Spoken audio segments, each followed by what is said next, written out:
Hello, it's Sarah from Hardcover Hearts, and I'm here today to film and to return to Tag Tuesday. I have been so bad. I have been away from tags for so long. I need to get in the habit and kind of get them back into my rotation. So I'm thrilled to be back doing Shawn the Book Maniac's last installment, because he already put a new one up. This is E is for Ending. So in this alphabet soup tag kind of series that he's doing, he picks these randomized letters and creates a tag around those letters.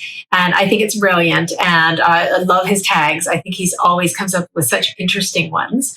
So happy to do this one. Okay, so the first up, E is for ending.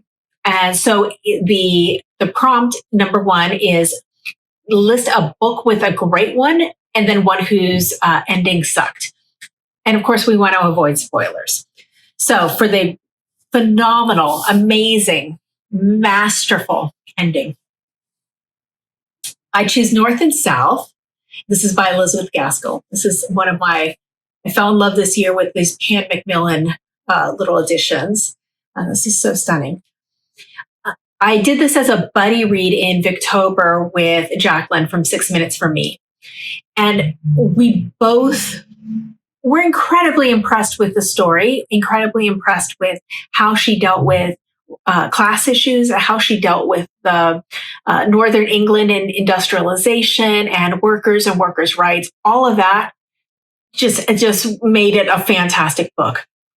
But this ending, I mean, chef kiss, remarkable ending. I honestly don't know the last time that I've read an ending that I felt was so joyous, so surprising, so progressive, and made such complete sense. And it made me so happy as the ending here. So this was a great ending in a great book. Oh, and I don't like to bash books per se. You know, I have no problem in being honest about a book, but and I don't think this is bashing. I think this is truthful. I found the ending to Tommy Orange's There rushed. And it was so rushed that it took me out of the story. By taking me out of the story, I saw the seams and I saw the problems, and it frustrated me.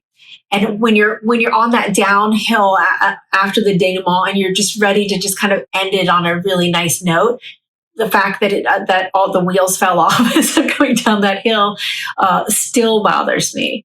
However, it was his first book, and I think that has so much potential, and I'm interested in hearing and seeing what he does moving forward. So I will continue with Tommy Orange, but There just fell apart for me at the end, which was very disappointing. Number 2, E is for the elderly, a favorite or memorable elderly character.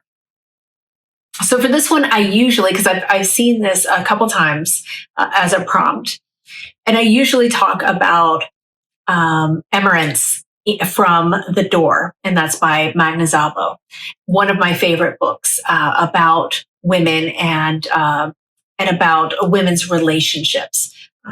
A lot of times you get women's relationships that are friendships, and this is an employer-employee relationship that gets very personal, but doesn't. It's hard to explain. Fantastic book if you have not read it.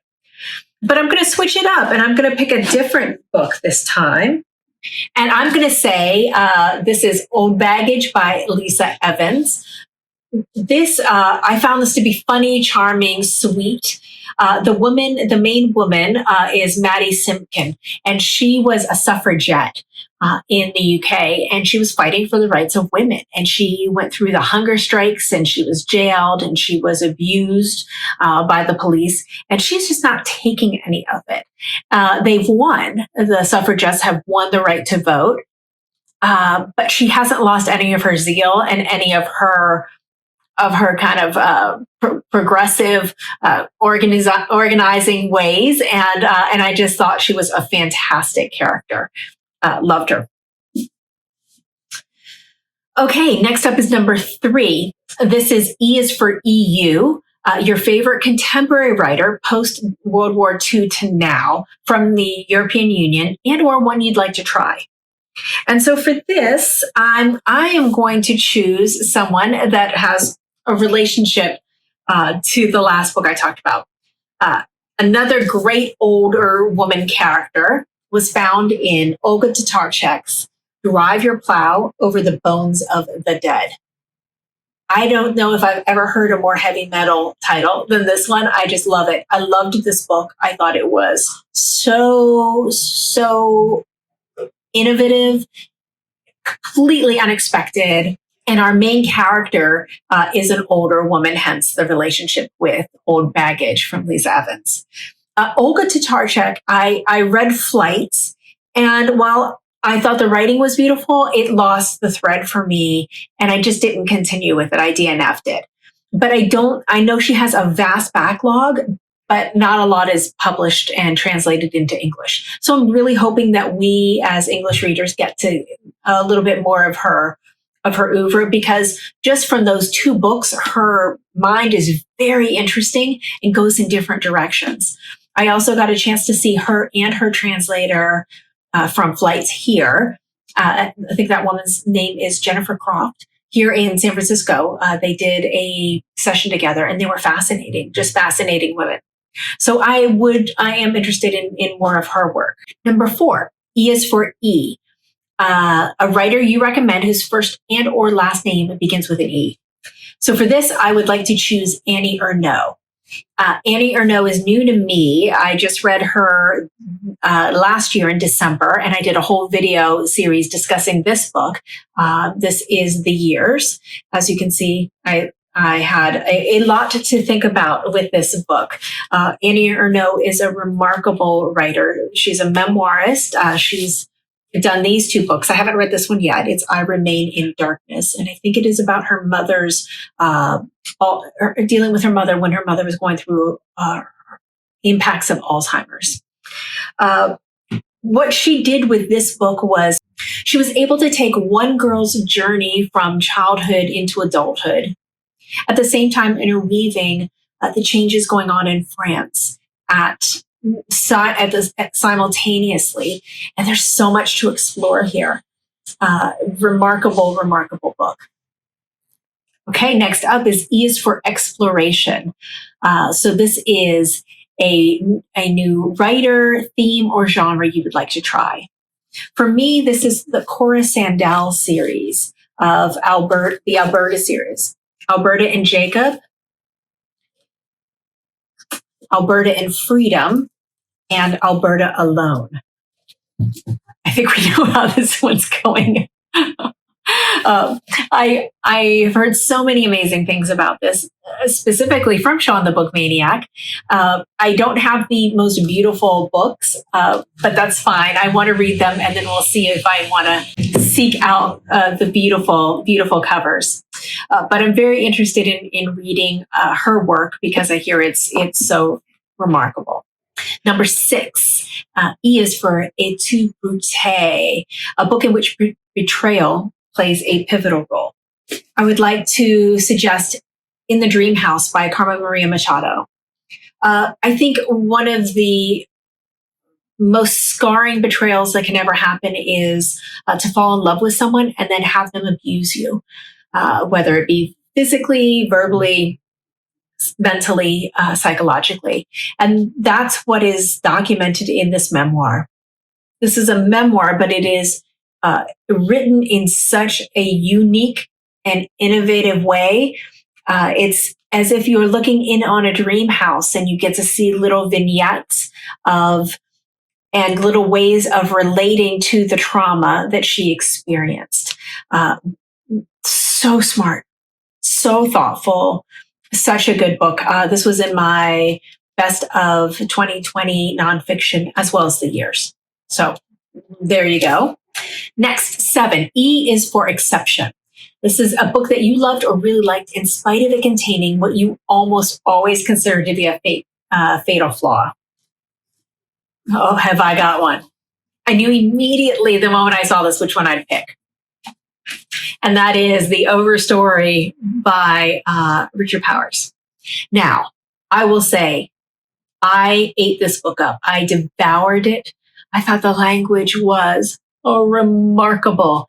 The characters most of them were fantastic. The character of Patricia, Dr. Patricia, to this day gives me chills. I found her character one of the most beautiful characters and her journey, one of the best in literature.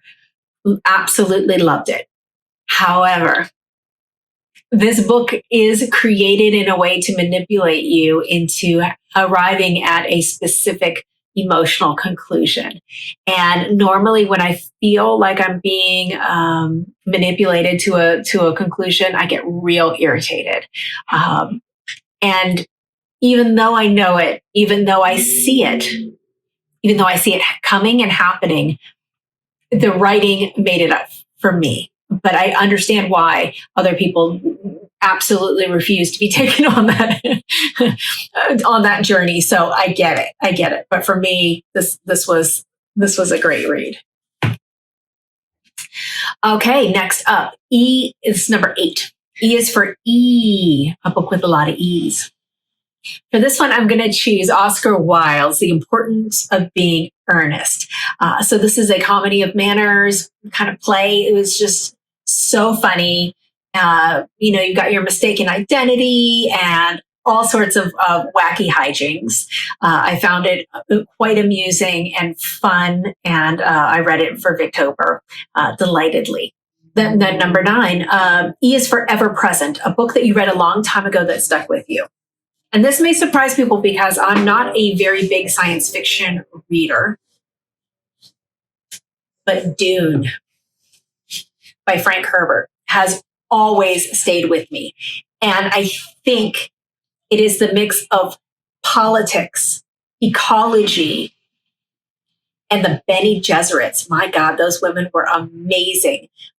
This kind of secret society of mystical women who have all sorts of powers and work behind the scenes. Loved it. I still think about this book.